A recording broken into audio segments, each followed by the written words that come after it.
Welcome, and thank you for tuning in.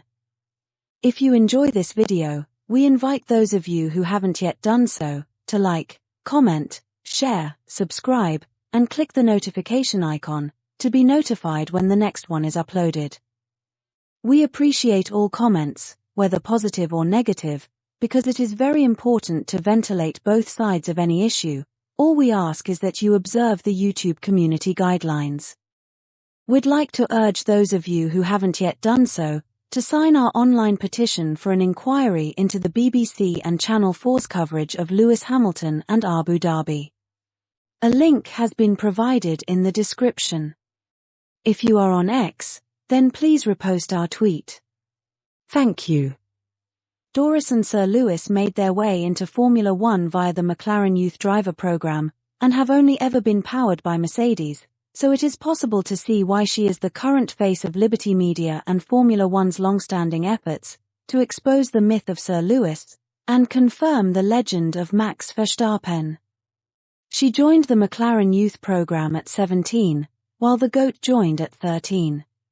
She graduated into F1 2 years later at 19, while the GOAT took 9 years to make his debut at 22. But for some reason, Doris is all about busting the myth of Sir Lewis, starting with the car driver debate.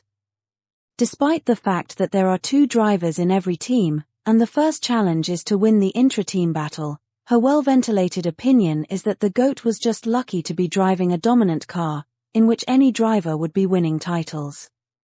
She made her views quite clear in 2020, just 1 year into her F1 career, when she was scornfully dismissive of Sir Lewis breaking Michael Schumacher's record of 91 F1 victories in Portugal. At that time, the 21-year-old proclaimed that it was no big deal, because the GOAT was in a car which should win every race. But the public backlash was such that she had to issue a groveling apology, and admit that she had been stupid and careless, and wasn't that kind of person. Now, here's the thing. How could this young girl have developed such a view at McLaren Mercedes, if this was not the prevailing sentiment in both garages? The dominant car factor is a given in Formula One, so why does this redundant debate focus only on Sir Lewis? In the last quarter of a century, there have been only 3 occasions in which the lead driver of the winning constructor did not win the driver's title. The first time was in 1999, the year in which Manchester United did the only legitimate treble in the history of English football, and Doris was born. In that season, Mika Häkkinen won the driver's title in a McLaren Mercedes no less, by just 2 points, but the constructor's title went to Ferrari, by just 4 points, even though McLaren won more races. The next time was in 2008, when Sir Lewis won by 1 point in a McLaren Mercedes no less, and the constructor's title went to Ferrari, who had 2 more race wins, by 21 points. The third time was of course this year, when Max won the driver's title, 2 races early, in a season where Doris, who was the lead driver for McLaren Mercedes, never came anywhere close to him. At this time, we don't know what the final numbers will be, but we know that this will be the worst drubbing that the driver of the winning car has ever received in F1 history. For the record, in all the other 2 instances, the season went down to the wire, leaving room for speculation that but for other factors things may have turned out differently. Given Doris's apology 4 years ago, it is rather odd that she has since repeated her supposedly retracted opinion.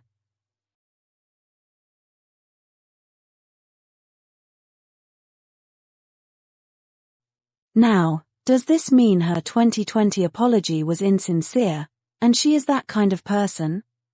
Why can't she let go? Ironically, despite her scornfully telling the GOAT mid-season that it was now McLaren's turn to relish having the fastest car, she lost the title by the widest margin ever.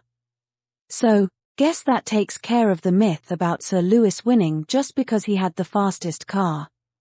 Now, why that question should only come up for the GOAT, and not the other 7 drivers in the last quarter of a century at least, is beyond me, but it is what it is.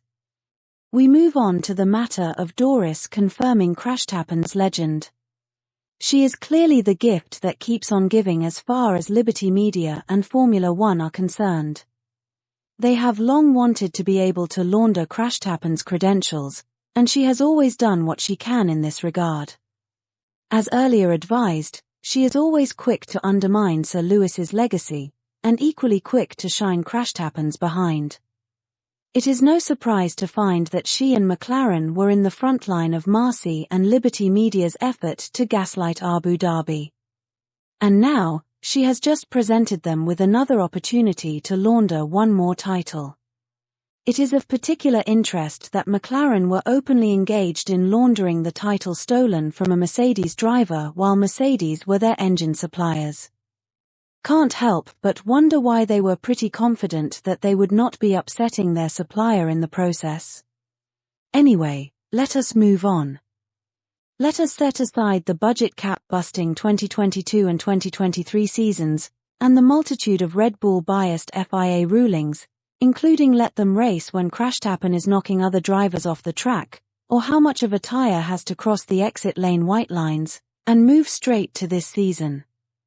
If the lamestream F1 media are to be taken at face value, Doris and his boyfriend have been engaged in a title race this season. There are even those that would argue that this season was his best, better even than 2021. Of course, Doris in her infinite wisdom, has done everything she can to help enhance this opinion. She has openly declared that the Red Bull-Verstappen partnership is the most dominant ever in F1 history, and by default her title fight with her dominatrix is one of the toughest in Formula One history. Now, we have produced several videos, pointing out how ludicrous that notion is, but we were especially thrilled to come across a tweet by an appropriately named Max, from f1newsletter.com, which charted the timeline of the so-called title race. You can see quite clearly that there is no point during the season at which Lando threatened or even came close to overhauling Verstappen. The gap that he had built up at the start of the season, when Doris and McLaren were busy with their pedicure and manicure, continued to widen, even during the 10 races when he couldn't buy a win, after the FIA had taken away his allegedly undetected infractions.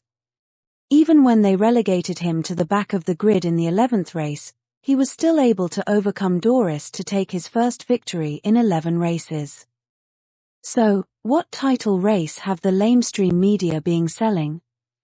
It is quite obvious to us that Liberty Media and Formula One are of the opinion that with talking heads like Doris, masquerading as title challengers, they can sell anything to the F1 public. Now, why these folks can't just set and enforce the rules, and let them race is beyond us, but perhaps gimmicking things up WWE style is what F1 is now about. But who will tell them that Verstappen is as credible a champion, as Doris was a challenger, and Sir Lewis's legacy is as unsteady as Doris's pole starts are solid? Forza Ferrari,